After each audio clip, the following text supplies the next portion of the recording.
Hello. How are you? Come on in. Welcome to my podcast. This podcast is called Everything's Relative with Eve Sturgis. That's me. I'm Eve. I'm the host of the podcast. And around here, we like to talk about DNA discoveries. Y'all would not believe the things that people discover. It's really wild. Can you even imagine what it would be like to find out as an adult, or as a child, but we're talking about adults, as an adult that you were adopted and no one ever told you, or you were donor conceived, or your birth was the product of an affair that you never knew about? Well, if this hasn't happened to you, you probably could not imagine it. And that's why this podcast exists. I'm so glad you're here. If you are someone who identifies with this kind of DNA discovery personally, you may be doing like a tour of all the podcasts like this. There's a handful of us out there exploring this issue, asking people to tell their stories, trying to raise awareness about DNA testing. Maybe you listen to all of them, or you have like a list of all of them to get to. Hopefully you have come across, or you have on your list, the podcast called Sex, Lies, and the Truth. And that is co-hosted by Jodi Klugman Rabb and Christina Bryans-Fitzgibbon. It's a great podcast. And the reason I'm bringing it up is because today I'm going to play my conversation that I had with Jodi, one of the co-hosts of that show. Their show is really great because, so Jodi comes to it as a therapist and Christina comes to it as a genealogist. And so they explore people's stories from those two like unique perspectives. And it just makes for a really neat format and a new way to talk about and think about these things. So I highly recommend it. A few years ago, I was on the show, and then I guess the pandemic happened or something. I don't really know what, but I'm just finally getting Jodi over here. So I don't know why it took so long. I'm sort of embarrassed, but I'm grateful for her time and her story. Also, something that I want to mention is that Jodi has been working tirelessly as a therapist behind the scenes within the MPE community, and she's actually responsible for the very first, and as far as I know, only training program for therapists to learn about parental identity discovery, like what it's like to be an MPE and how to treat it appropriately with their clients. You'll hear us talk time and time again about therapists being unprepared, and Jodi is somebody who decided to do something about it within her own field. I took the course. It's great. I'm looking forward to it becoming more widely available, but I would like to take it again. It's so needed. Everybody in my field, all the therapists should be taking it because this population is growing, as you and I know. Anyway, I'm really excited for today because Jodi is such a good storyteller.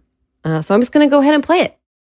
But hey, let me talk to you about something else really quick first. Did you know that I consider myself a casual vegetarian? Yeah, when I'm not making this podcast, I'm also not eating meat. Whether you're a vegetarian or not, you may have discovered non-dairy creamers, and I love oat milk. So I'm going to tell you real quick about Willa's Kitchen. Willa's was founded by two sisters who were tired of plant-based milks that were mostly made of artificial, highly processed ingredients and loads of sugar, rather than actual plants. Plus, their grandmother Willa's recipe used real organic ingredients to create a deliciously smooth oat milk, and they thought, why not bring hers to the world instead? As they started on their entrepreneurial journey, they kept learning more and more about the way plant-based milks are normally made. Heavy processing, loads of food waste, and lots of funny business, including ingredients like rapeseed and canola oil that they didn't want to be drinking or feeding their kids every day. The biggest shocker they found was that oat milk is typically made with the oat sugar, and the best part of the oats are filtered out. This resulted in oat milk with a super sweet taste without all the benefits of the oats. Willa's is made with the entire oat, which gives it a rich, smooth taste and maintains all the oat's protein and prebiotic fiber, which makes Willa's zero food waste. It's not just a healthier, more sustainable milk. It's super tasty. And I can tell you, listeners, they sent me a box, and I'm loving it. Willa's has been highlighted in Bon Appetit not once, but 3 times. Find Willa's oat milk at willaskitchen.com. That's WILLASKITCHEN.com or on Amazon. If you use the promo code Everything's Relative, you get 20% off and you'll be supporting this podcast. That's promo code Everything's Relative to get 20% off. Okay, thanks. Back to the show. So tell me about what happened in 2016. Tell me about your MPE life. Oh, 2016. I took the test technically in 2014. And this is an interesting back part of the story. I never felt like I was part of my birth certificate father's side of the family. I always felt like an outsider, not just because I was the only redhead in the family on either side, but because they were not warm and inclusive. And there was just this sense of being different that I couldn't articulate and I didn't fully understand. Part of that was that they didn't share any ancestral information with me. And when I tried to do like a genealogical interview with my grandmother, she withheld intentionally. I don't know. And why do you want to know? She'd ask. And she was curt and very cold and dismissive. So I had a few names of ancestors in kind of the immediate past, but not much else. And at the time, I attributed it to kind of the typical response that a lot of Jewish families have who've survived the Holocaust. They just do not talk about the family that they lost. So I thought, this must be that, and tried to write it off. But there was always this noodling, why don't they accept me? So I decided after she died, and I had a really contentious relationship with her. She was not nice to me. I took my meager $200 inheritance that, Question. How old were you when you were asking her about information that she was being cold? I was married. Okay. So I was at least 25. Okay. But I can't remember the exact age. A young adult. Okay. Yeah, young adult. Right. And family planning. So I'm starting to think about ancestors, and I was really hot to make a family tree. And I have this literal drawn out artistic style family tree with leaves and everything. So I was looking for information for that. And so it must have been in advance of my son's delivery, which would have been, let's say, 2004, 2005. And as dismissive as she was, I just decided I would kind of put it off. And after she died and left me $200, I bought a 23andMe test with that $200. That's amazing. And I did it with the intention, and I will do this in air quotes and tell the audience that I'm doing that, to get to know my dad's side of the family, because they were not forthcoming with the information themselves.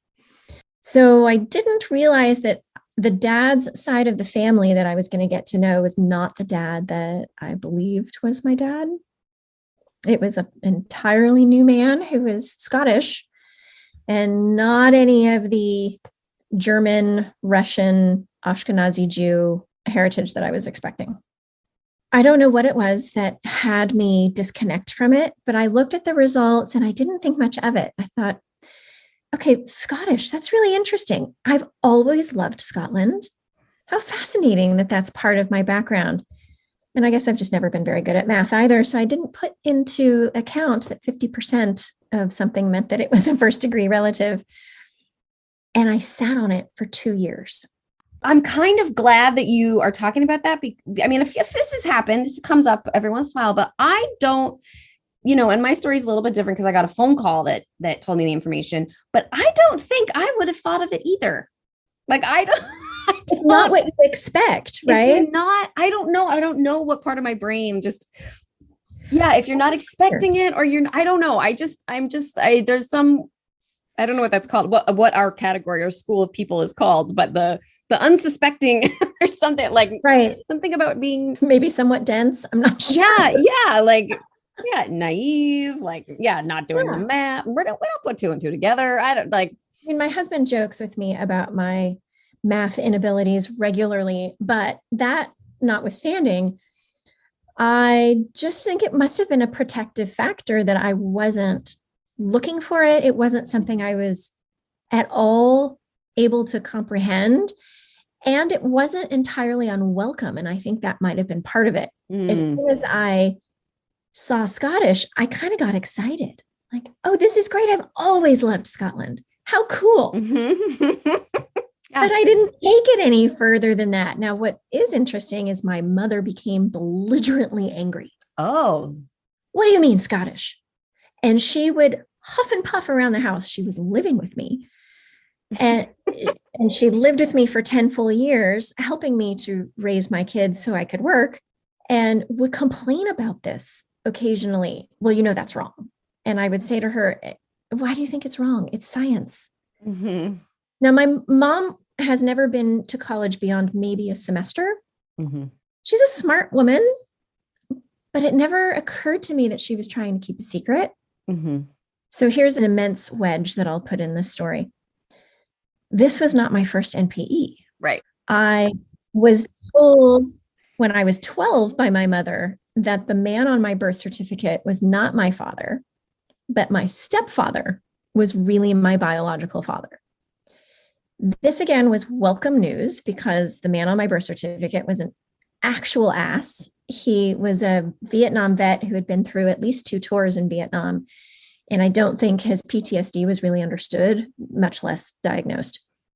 So my weekly Saturday visits with this man as my father was spent mostly alone watching Abbott and Costello reruns while he slept off a bender. Mm-hmm.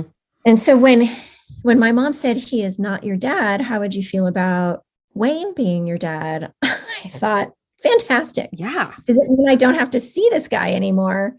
And my stepdad, Wayne, was the ultimate dad. He was a dad in every way, and it was entirely positive. He was nurturing, he was loving, he was patient, and really an all-around great guy. And I guess in hindsight, a really important factor was that he was very stabilizing to my mother. Mm-hmm. And only therapists would say that. Right? Mm-hmm. A grounding force. Grounding force. So around 12, we went through a very new procedure at the time, which was DNA test. And they demonstrated that Sam, my birth certificate father, was not my father. And they didn't test Wayne.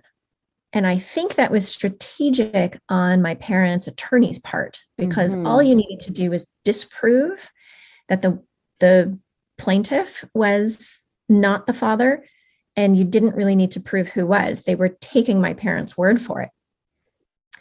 Because at the time, I guess this must have predated Maury Povich and all the rest of it, right? Well, and did your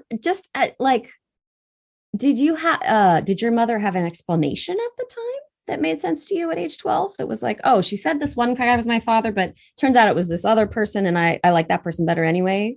Yeah, it did. And it even more so now that I've gone through this a second time. Mm-hmm. So in hindsight, she was relatively forthcoming. Knowing what we know now as two podcasters and therapists that deal with this professionally, people lie about this all the time. And although I was lied to for 12 years because she knew full well he wasn't my dad, she did it, I understand, with the best of intentions. So she was married to this man. His name was Sam. He was her second marriage, and she came from a very devout Roman Catholic Italian family. And another anomaly of this is that she was an only child of her parents, which is not typical of Roman Catholic Italian families. Yeah, that does not track, but okay. Doesn't. So her first marriage was annulled because it was right out of high school. She remarried in order to leave her tiny Western Pennsylvania town. He was in the Army, and it was a great reason to get out because they were stationed all over the country. And then he was deployed to Vietnam. He was a major in the Army and was in tanks. So he held that actual kind of prominent role. Wow. But when he came back, he was really damaged. Mm-hmm. And their marriage had really suffered for it. They couldn't connect.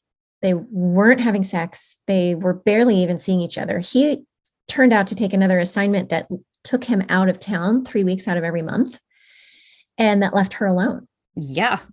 She bought a house and brought in some roommates in order to help make the payments, but was establishing some individuation and some independence for the first time in her life. Right.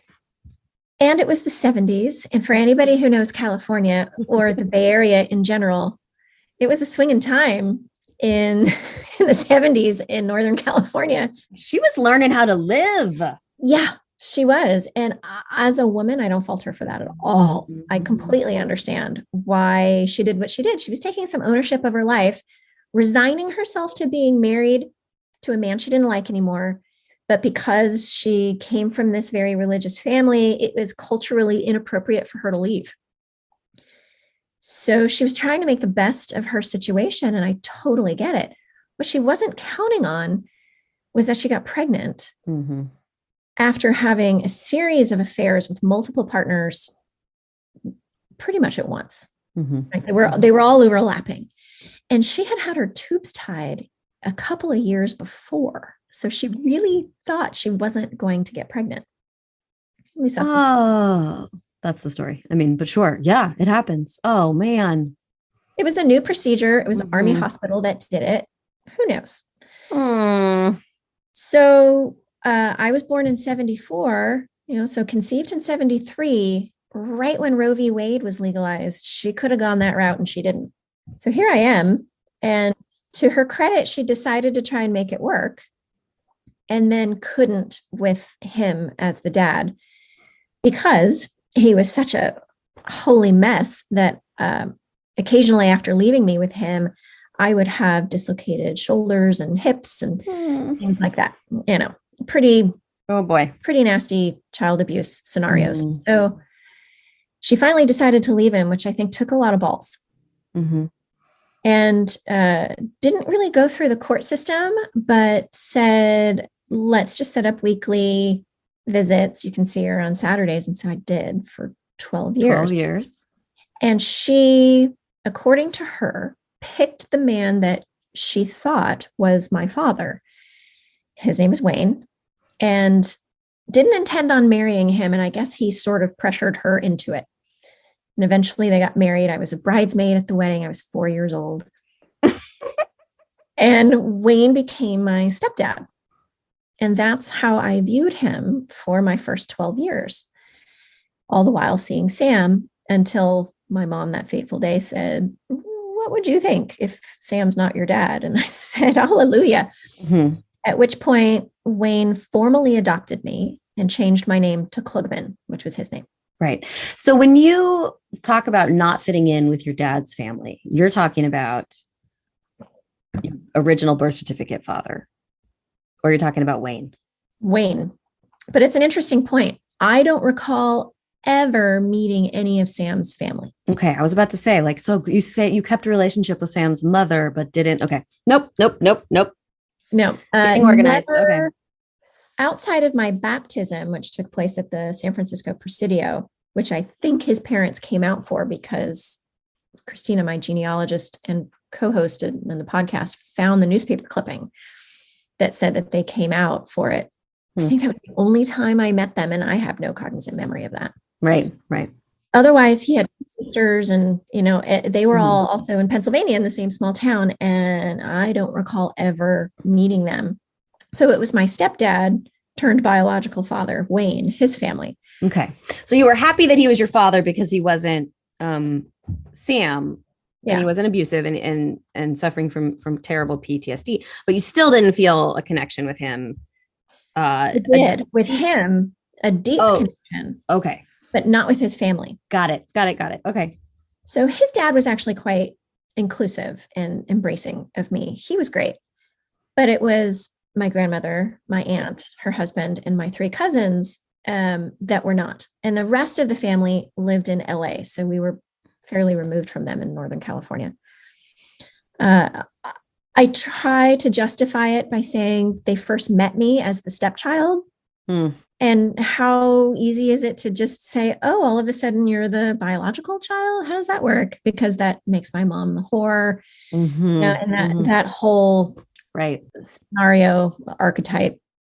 So we limped along trying to have a relationship for a long time. And then when my dad died, they kind of pulled away. And I experience it as though they kind of took the cue. Oh, okay, we're kind of done. We don't deal with them anymore.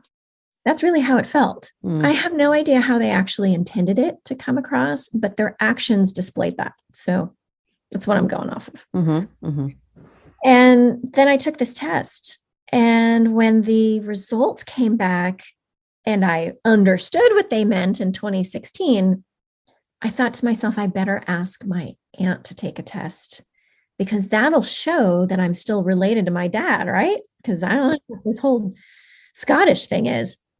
So I innocently asked her, hey, I'm trying to, learn more about our heritage. And I took this 23andMe DNA test. Would you take one? And I bought her one, sent it to her. She happily took it. And then when the results came back, it showed no DNA match. No DNA match with you. Yeah. So this is Wayne's sister. So I thought, and it's okay if I swear here, right? Oh, yeah. I thought, fuck, not again. That's amazing. Yeah. Yeah. And then, again, my husband being the speaker of truth, he said, so what are you going to do with this now? And I said out loud, I don't know. I guess Sam must be my dad after all, because right. Because what's the probability that you could possibly bring in a third variable at this point? I've had two dads, right? Biological dads at this point. Why on earth would there be a third? Right. Yeah. I guess that. Yeah. So he said, okay, you're just okay, kind of sitting on it. And I thought, well, yeah, because I think I know who it is. Sam's last name was Pearson. They were British. And I thought, okay, British, Scottish, really close. All right, fine. I can make peace with that. At least I know who it is. So then I contact a referral that a friend of mine had given me. Her name is Christina. And she runs this company called My Hoodie Project. And I can't remember now, actually, the impetus why I decided to finally contact her, but I think I was looking for verification. Like, is this real? Am I right? I still was doubting myself. And she said, oh, yeah, you're not related. And then she kept throwing out these sidebars that really screwed me up. She said, well, are you sure your mom's your mom? Yeah. Christina, I can only handle so much, and that's not something I can handle. So I can't even entertain that possibility. But what do I do now? And she said, well, I don't think that the guy is your dad who you think is your dad. I don't think it's the first guy. And she didn't even hardly look at my information, and she made that assessment. And I was a little bit skeptical. I said, I don't see why you would say that. There's no evidence. She said, oh, yeah, it's there. I just have to find it. I'm like, why are you such a know-it-all? Yeah, I was annoyed.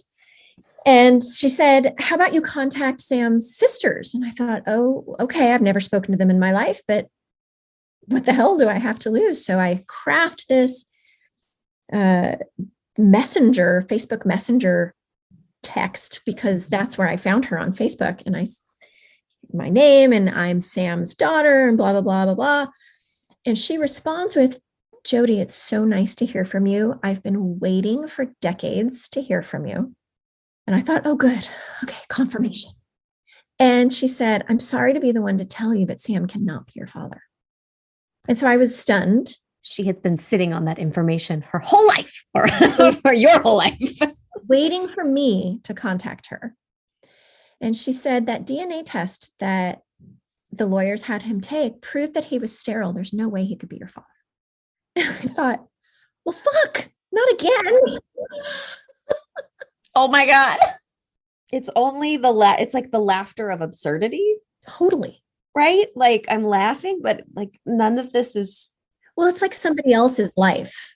Yeah. I mean, like, how many left turns could you be asked to take in one series, one event? What felt reasonable was what I kept coming back to.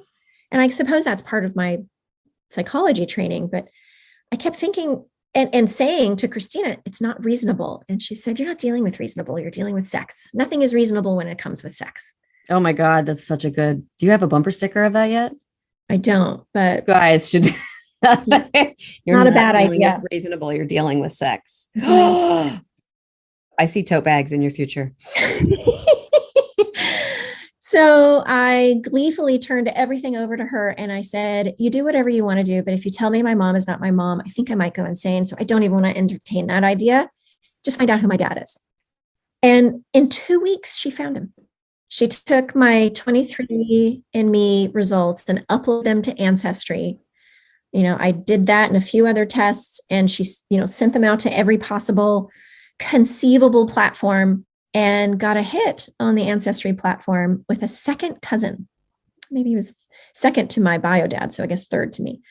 And had everything kind of all scoped out, but wanted to have everything tied off with a nice bow before she presented everything to me. And the one holding point was that she couldn't find a residential address for him in the Marin area or surrounding areas the year that I was conceived.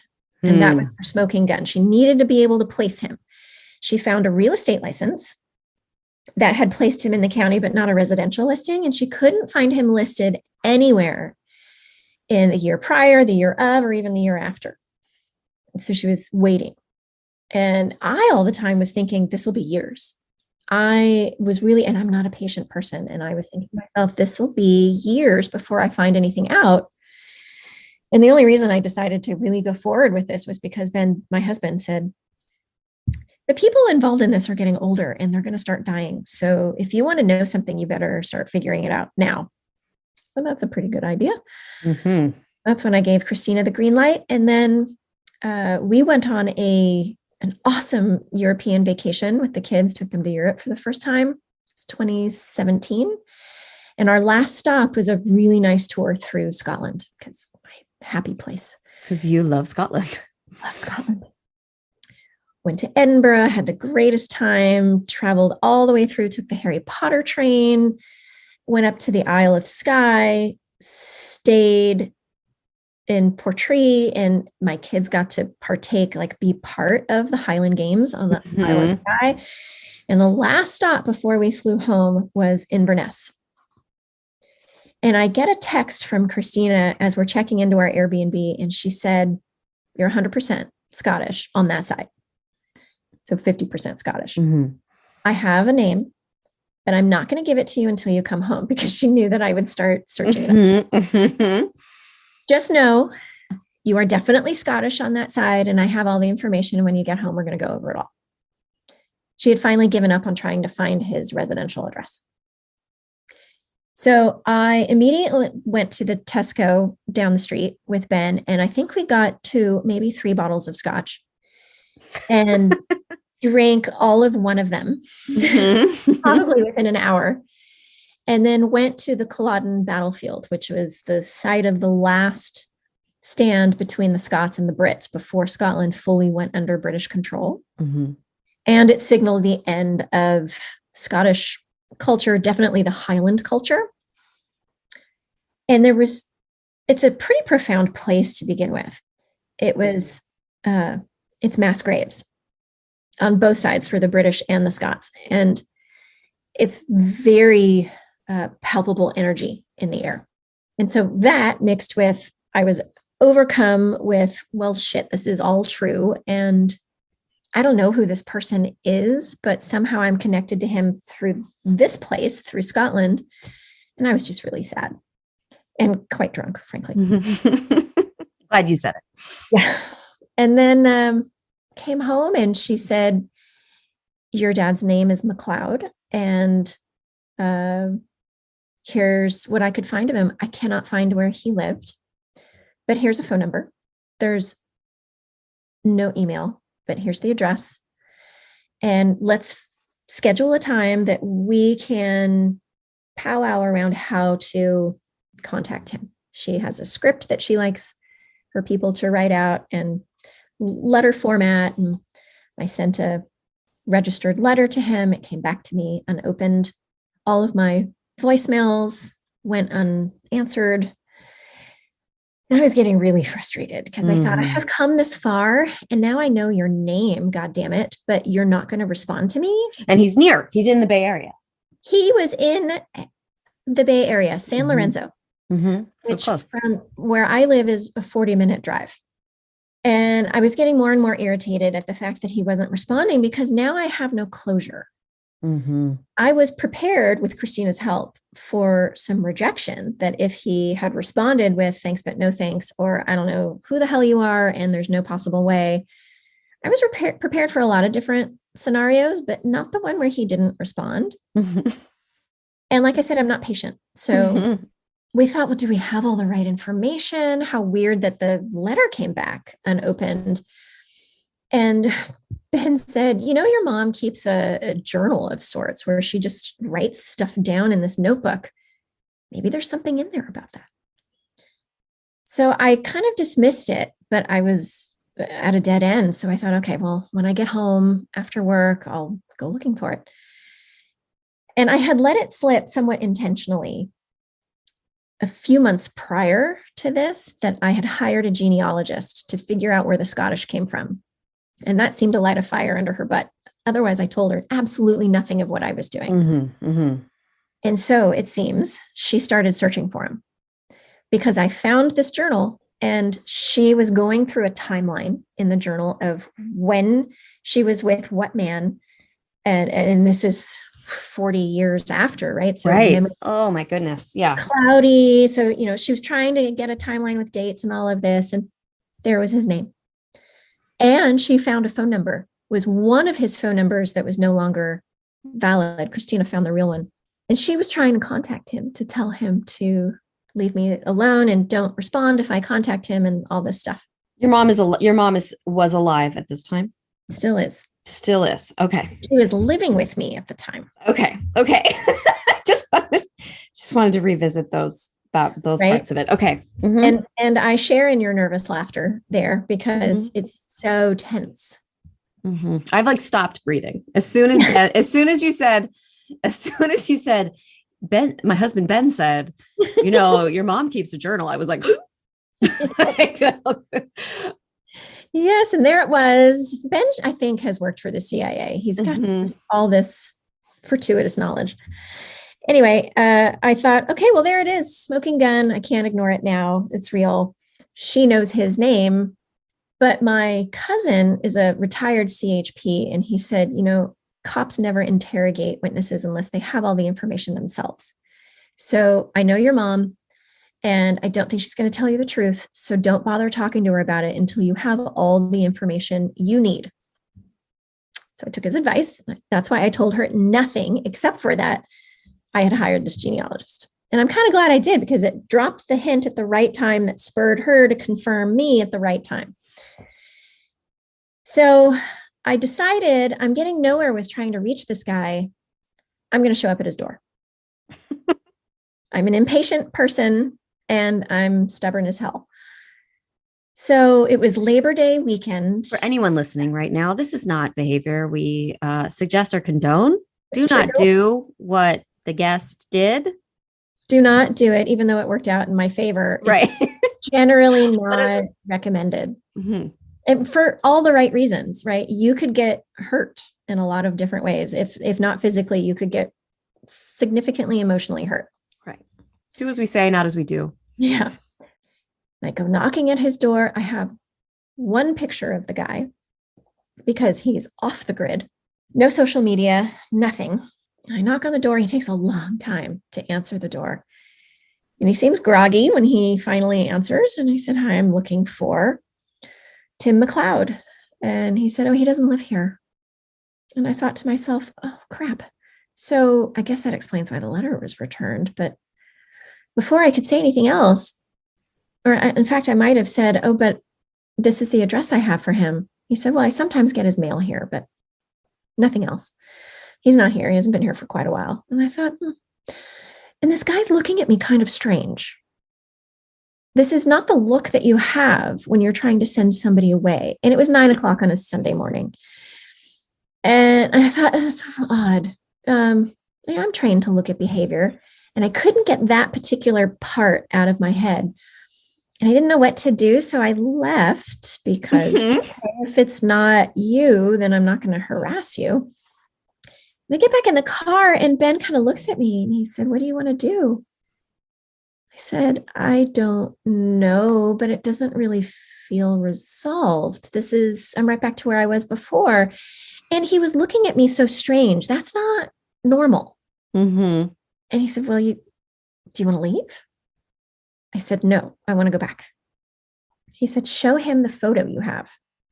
Just show him because it's on your phone. Okay. So go back, knock on the door. He doesn't come and he doesn't come and he doesn't come. And I thought, well, shit, I lost my opportunity. He finally opens in. He's irritated. Mm-hmm. What do you want? And I said, I think this is you. And I shoved my phone in his face practically. It was his high school yearbook photo. Uh-huh. And he's staring at it just in shock. And I said, I think you know my mom. And I said her name. I said, my name. I said, I'm looking for my dad and I just want some answers. And I look a lot like my mom. So there's no way that he didn't recognize me when I first came to the door. I almost just screamed when you said it. And I've heard some of this story, if not all of it. I don't, yeah. Ah! So what I really appreciate is Ben's perspective on this, because he's behind me, surreptitiously filming with his iPhone. Yeah. Are you serious? Yeah, we have video of you have footage of this very first encounter. It's not clear because he was trying to do it from down by his hip, so it wasn't really obvious. So it's mostly of my ass, but that's immaterial. Right. But Ben's perspective is, you each took so fucking long to say anything. It was so uncomfortable. I could hardly stand it. And I looked at him and I said, I'm a therapist. I could outweigh anybody. Mm-hmm. And uncomfortable silences are our jam. That is where I excel. And evidently so does my bio dad, because he just sat there and kind of stared at me and stared at the phone. How did you get this? And I didn't want to say, well, I hired a genealogist who knows everything about you. She has your mortgage papers, your naturalization papers, your tax documents. She has everything possible about you. So I decided to omit that part and said, I was able to find this and this picture alone. I said, all I want is some information. Can we have some of your time? And he let us in. And 3 hours later, it was an unusually hot, and you know this from living in the Bay Area, rarely does it get to 105. Oh, never. And it was 105 outside. I think it was 106 in his house because there was no air conditioning. So I had sweaty armpits and I'm crying. There's snot going down my nose. It was a real vision. And he said, his answer to my question of how long have you known about me was from conception. And I was there for your birth and I took care of you for the first 2 years until your mom asked me to leave. Yeah. I had forgotten that part. The right side of my body just goosebumped to the max, down to my toes. He left when my mom asked him to leave. And evidently she didn't really like the thought of him being around long term. I don't really know. She's not really answered that to my memory anyway. She said, I picked the guy I thought was your dad. I believe she thought that. But I also believe, looking at me in comparison to Wayne's family, there's not a chance in hell that I am related to him. I don't look like him in any way, shape, or form. We don't have any mannerisms, nothing in common. And I'm the only redhead on either side. So I think what she was thinking is, this kid is probably Tim's, and I don't really want her to be. I want her to be this guy's kid because he's more stable and there's more promise with him. She turned out to be right. She picked the right guy, but she lied about it. And that's the part that I got mad at. So the next hurdle was talking to my mom. Actually, I should go back. I forgot to say that the reason Christina couldn't find a residential record for him was because he had sold my mom the house as the real estate agent, but then rented a room from her and was living with her for 2 years, carrying on the affair simultaneously. So that's the hurdle that Christina was having. Right. Genius. If you're genius as a real estate person looking to, I don't know. I don't know why it's genius to be off the grid, I guess. Why not shag your clients? Right. Totally. I mean, hello. He's got all these hot properties. It's Marin. Pardon this interruption. You know something I've been thinking about a lot over here at Everything's Relative podcast? Sex. So let's talk about setting the mood. That's right, the mood. You know, when you want to get intimate, or perhaps after you've gotten intimate, be it by yourself or with a partner, there is something you need to have on your nightstand. Mod. Mod is redefining what sexual wellness and modern intimacy looks like. They are creating a whole new chapter in the outdated sexual wellness industry. Mod makes modern, body-safe, and high-quality essentials for before, during, and after sex. They have a whole variety of products, like vibrators, lubricants, and condoms. Their products are absolutely beautiful, with a lot of attention paid to design, sustainability, and simplicity. Basically, if sexual wellness has a name, it would be Mod. Honestly, these are products you want to be seen in your bedroom, instead of hiding them. And I don't know if you guys know how ad partnerships work with podcasts, but they sent me some products, and let's just say everyone here at Everything's Relative, everyone is satisfied. One of the coolest things about Mod is that it is a female-led Latinx-founded company. Their founder, Ava, created Mod for all bodies, all genders, all races. Dakota Johnson just joined Mod as their co-creative director. Hello! And guess what? You, listeners of Everything's Relative podcast, are getting a treat from Mod. As our partner, Mod is giving $5 off your first order on all products with the code EverythingsRelative. Head over to getmod.com/everythingsrelative.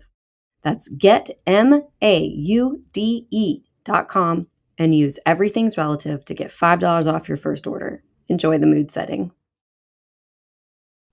So we start the slow process of establishing a relationship. And what I didn't realize until well after the fact was, I think the minute Ben and I left his house, he got on the phone with everybody he knew that was still alive. Both of his parents had passed, and outed himself to everybody. I have this secret daughter I didn't tell anyone about, but I knew about from the beginning. She's just contacted me.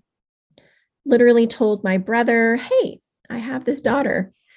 And if you ever listen to one of the podcasts in the season 1 of Sex, Lies, and the Truth, you hear my interview with Sean talking about that.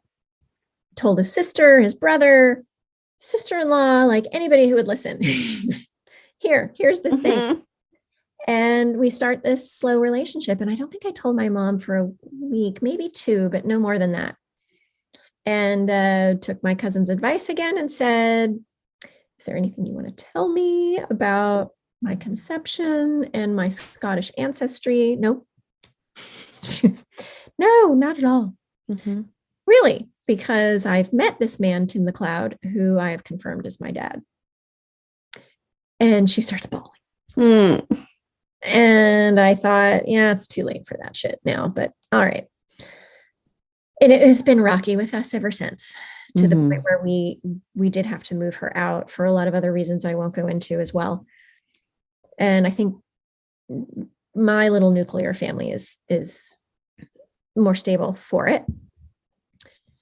But it's really unfortunate, kind of the toll that it's taken on my relationship with my mom. It's really unfortunate. I wish it were different, but she's not a different person. And I can't look upon what she has done, and some of which I won't mention publicly, any differently. So that is what it is.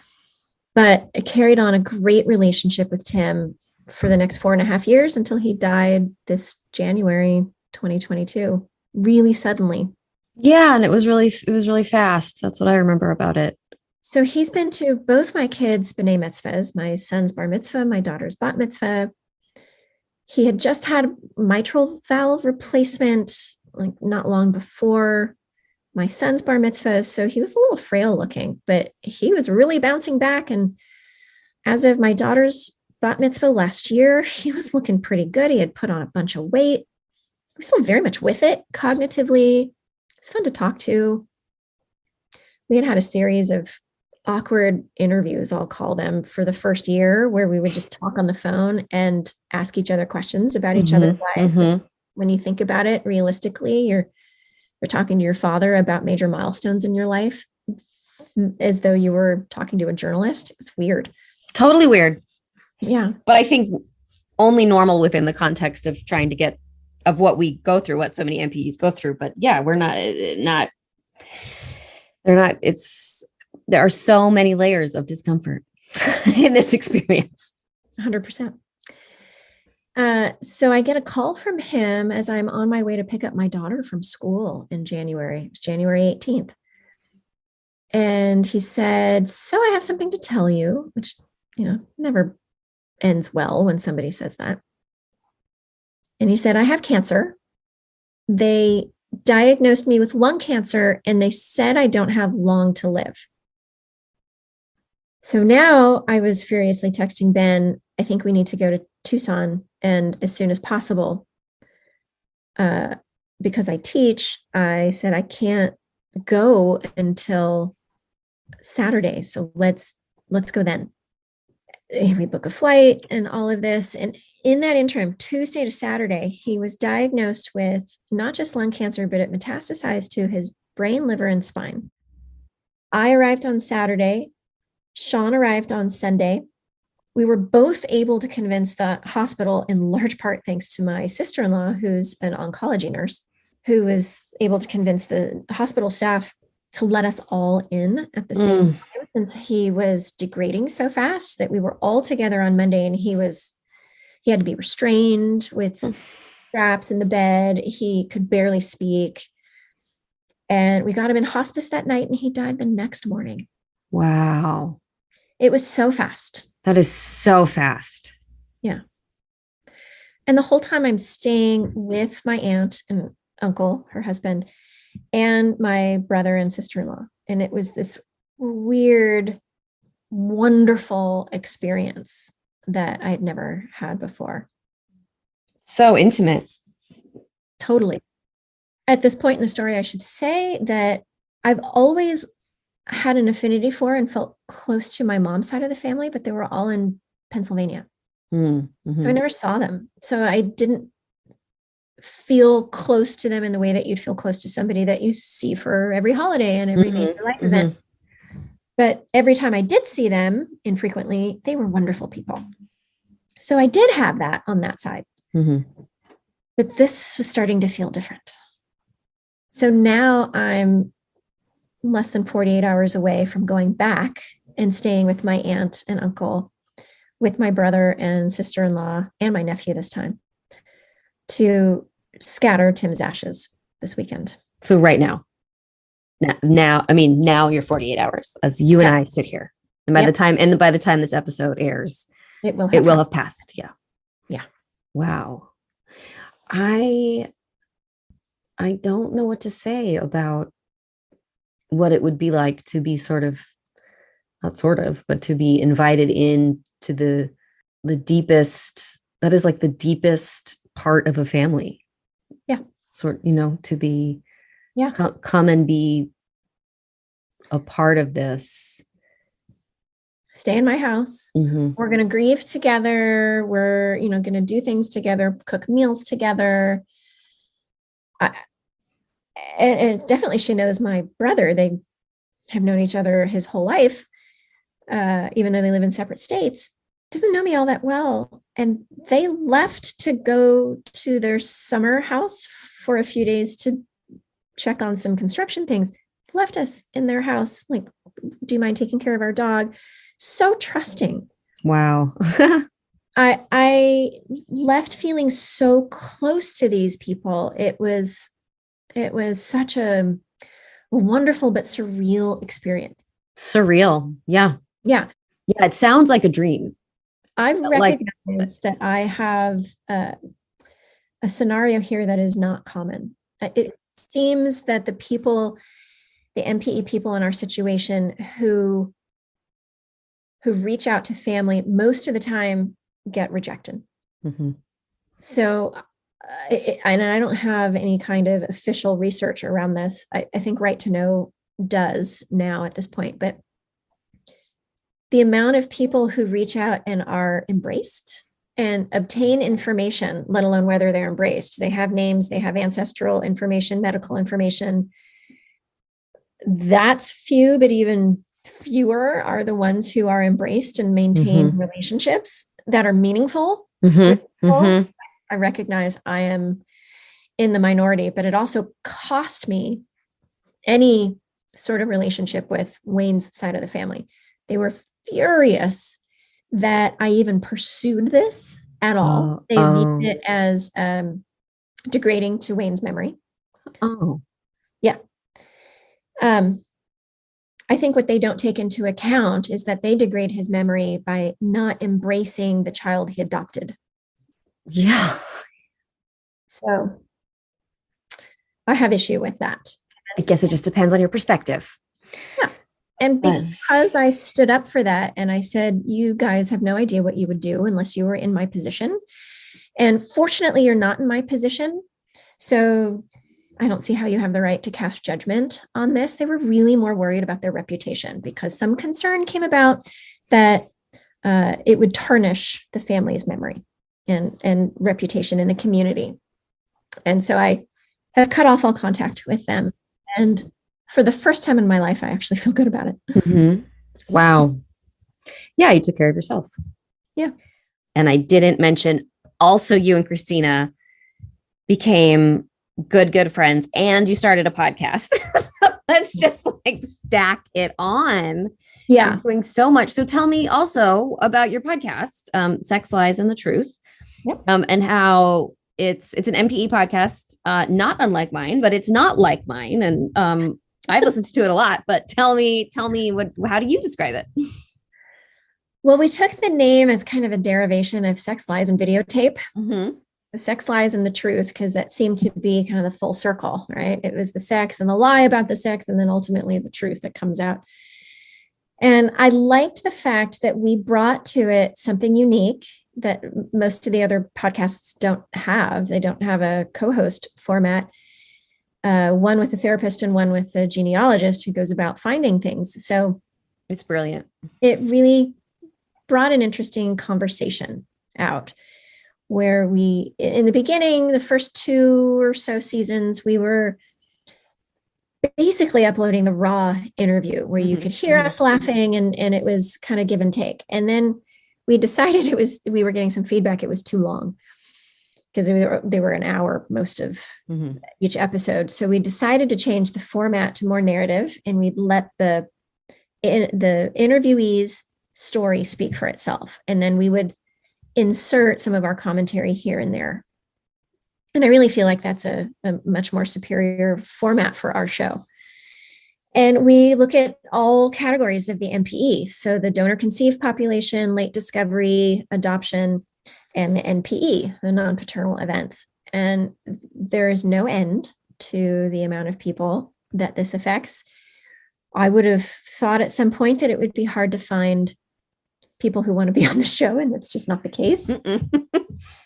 But it's also not an old story. Right. This is a human condition since the beginning of time. If you go by the Christian calendar, you've got the ultimate late adoption discoveries in both Moses and Jesus. Absolutely. Absolutely.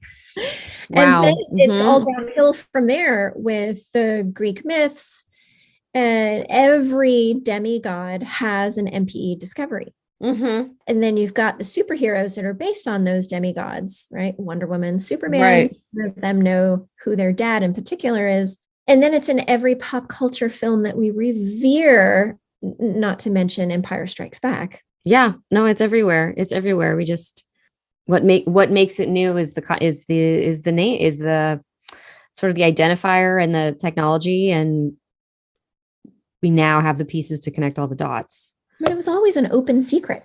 If it's been in the literature from antiquity to present day, it's an open secret experience that people made fun of. Do you think it's because for whatever reason, we never considered culture, society, never ever considered the experience of the NPE themselves, and that the joke is always about the parent? Yes, I think that's an interesting part of it. I attribute a lot of it to misogyny, that it's a double standard for women where men can go have sex with whomever they want. Yeah. And in the words of Esther Perel, what consequences do they have? It's a patriarchal society. We give them the right, boys will be boys. They need to sow their oats. But women can't walk away from an affair or a tryst because the likelihood of getting pregnant is high. So the double standard and the fact that women are just allowed to be sexual, they are only supposed to be pure because that's the surest way to confirm bloodline. And bloodline confirms property rights. Right. So it comes down to who's inheriting what, what's the arrangement in terms of a marriage, started out as a business contract anyway, ever about love until De Beers got into it. And then it became, who's getting their needs met on their own terms outside of their marriage. It became a problem for women to do that because it muddied the bloodline and confused the property rights. Well said. Thank you. Thank you for that little lesson, Professor Klugman Rabb. That was really well said. Do you feel like you can see the way that your story has changed from the beginning of it to 2016 to now? Or do you feel like it's changed? Yes. And what really pisses me off is that I didn't expect the story to feel like it was ending. And there's a significant part of it that feels like it was ending. So on my way home from work on Fridays, because I had a longer commute on Fridays from a different office, I would call him and we would talk while I drove. He was a trucker, so he was happy to keep me company while I was driving. At least when he was working, he was a trucker. And we would talk about my dissertation and we would talk about my work as a professor and stuff like that. And he'll never see it. And it pisses me off. Yeah. An unexpected interruption of grief. Well, it's the second dad that I've lost. And my first dad, Wayne, I guess technically my second dad. See, I even have to correct myself. Great dad. But I lost him when I was 22 and I didn't feel ready to not have a dad, particularly because he was a really good one. So when Tim came into my life, it felt right. Like, okay, yeah, I wasn't ready to lose the first one. I could use, even if he's not a true father figure, he still is a placeholder for that in a lot of ways. And he'll never take my dad's place, ever. Still refer to Wayne as my dad. But what I've noticed, I guess to answer your question more specifically, from 2017 to now, I will interchangeably refer to either one of them as my dad. But when I started out with this, I always referred to Tim as my bio dad because it just felt different. He never earned really the right to be called dad. He chose to leave. And in the end, it was better for both of us. And it was something he told me about 8 months to a year into our relationship. He said, we're both better off that I wasn't your dad. And it was a hard thing to hear. Yeah, that's heavy. There was a part of it that felt like a rejection, even though cognitively I knew that it wasn't, but like, you chose to leave? That's, ugh. And then I had to remember, but you left Sean too. He chose to leave his son, who's 8 years my senior, before he ever left me. So this was this guy's pattern. And knowing what I know of his life and how he lived his life, I don't think that my life would have been better off with him staying as dad. My life was much better off with the man that my mom chose to fill the role. It just ended up working out well. Yeah. I mean, I have some of those elements that you just described. I have in my story, and it sort of begs the question, or I don't know if it begs a question, but it just makes me think of our mothers, of all these women that are trying to make the best decisions that they can in the moment. In the historical context that they were raised. Absolutely. then you, you start like, not that I see her doing, but she's like, see, like I did that. She did the right thing. That's not at all what you were saying and not what she was saying, but they are, yeah, this stuff is complex. It's really, really complex. It's a different level. Mm-hmm. It's a different level of toxicity. It's deeper. It's way more complex to navigate. And because identity involves so much about family of origin and ancestry and all the different social groups that we buy into as in-groups, such a huge part of our identity is our social identity, that when suddenly that part's missing, even if it's only 50%, right? Like I still knew my heritage and everything about my mom's side of the family. Right. Technically 50% of me was intact, but the other 50% that had been completely undermined when that test result came through felt like it was an entire 100% of me that was undermined. Mm-hmm. Now, I will concede I am a history lover, so I can't get my hands on enough information about Scotland's history. And when my family left the Highlands, they were from Glenelg, Scotland, which was a stone's throw from where I was when I was on the Isle of Skye. I know that they left on the ship, the Argyle, after the Highland clearances and sailed to Canada and settled in Saskatoon. And that's where my family lived until my dad and his parents emigrated to the United States. All of that information comprises how I formed my identity to feel like I was stable. Mm-hmm. All of it. I learned from my cousin, whom I have a really nice relationship with. It just makes me so happy to say that. I've met him twice. I will see him for the third time this week. He lives in Idaho. And I learned that he has the same migraine tendency that I had before puberty. Oh. That he had the same thing. And it was a mystery, right? Mm-hmm, mm-hmm. I don't know where this comes from. My mom said, this isn't on my side of the family. And it turns out it was on my bio dad's side of the family.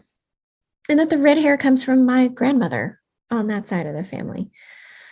It's so interesting how just knowing that you have a partner in migraines, right? Like what that does to settle your place on this planet, internally is really powerful and sort of inexplicable. Yeah. Beyond it is what it is. And what a strange, simple little thing that I ultimately felt so seen when he explained what he had before I could even verbalize, oh, me too. I felt like my stomach sank and I felt like, oh God, I finally belong. Mm-hmm. Well, and it speaks to the things we can't describe that we know and we feel, despite what human bureaucratical papers tell us about who we are and what it means. Right. Yeah. Really interesting. Thank you so much. You're welcome for coming on and talking so much. It's so interesting. I'm so excited about this Moses and Jesus thing. I don't know how. I've sort of thought of it before, I guess, but like tonight it feels new and I think it's really cool. Your story is really incredible. Oh, thanks. Yeah. Is there anything that else you want to say about you or the NP experience that I didn't ask you? I would say if the pandemic has shown anything, that mental health is super important and that therapy is an exceptionally necessary part of health. Mm-hmm. And NPEs in particular seem to be experiencing an unfortunate byproduct of lack of training. Mm-hmm. There's a research practice gap there for NPEs where practitioners are not well trained in identity to start with. And then not everybody really understands how to work with grief. And even fewer people understand how to work with trauma. And that's the 3 constellation necessity that I feel like is really important for NPEs. And that's why I created Parental Identity Discovery, was to try and close that research practice gap. So for the NPEs, regardless of when you found out, if it was 10 years ago, if it was 10 days ago, there is somebody out there to help you. If I have my way, there will be a lot more people out there to help you. And if you by chance happen to be dismissed by an uninformed therapist, please do not generalize that to all of us. Mm-hmm. There are good therapists and bad therapists, like there are good teachers and bad teachers. Mm-hmm. And I hope that you won't fault them for their own ignorance and that you will continue to search for the right therapist, because there's help out there and the therapy can help. Couldn't have said it better myself.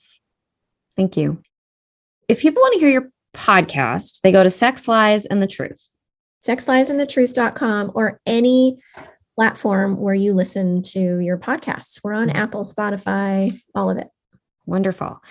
And if people just want to be in touch with you as a therapist and keep an eye on this course about parental identity discovery, they can go to your website, which is jkrabb with 2b's.com. Okay, great. And I will have all that information on my website and on the socials when the episode airs, of course. And I always say this, but if anybody felt like all of that went by too fast, throw me a note and I will get you the information that you need. Thank you so much. Thank you not only for sharing your story, but then for doing so much with it for the community. It's really amazing. We're so lucky to have you. Oh, thank you. That's really nice to hear. But when it's personal, right? I've gone through this, so I understand what it means. It's more of a passion than it is work. Mm-hmm. It's what I love to do. It's why I also work with first responders in my private practice. My cousin was former CHP. It's just close to my heart. Mm-hmm.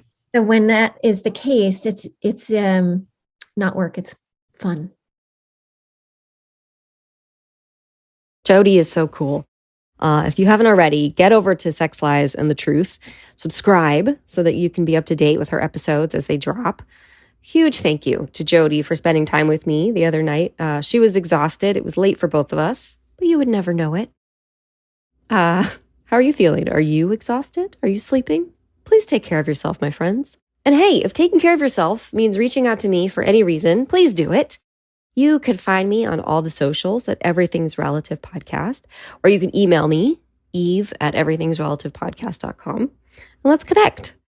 If you enjoyed the show and you feel like you would feel good supporting this project in any kind of way, would you please leave a review or rate me some stars? If you're feeling really generous, go over to Patreon and think of it like buying me a cup of coffee once a month for my troubles. This podcast is a lot of work, but it's mostly work I enjoy. Thank you for being here for it. I'll be back very soon.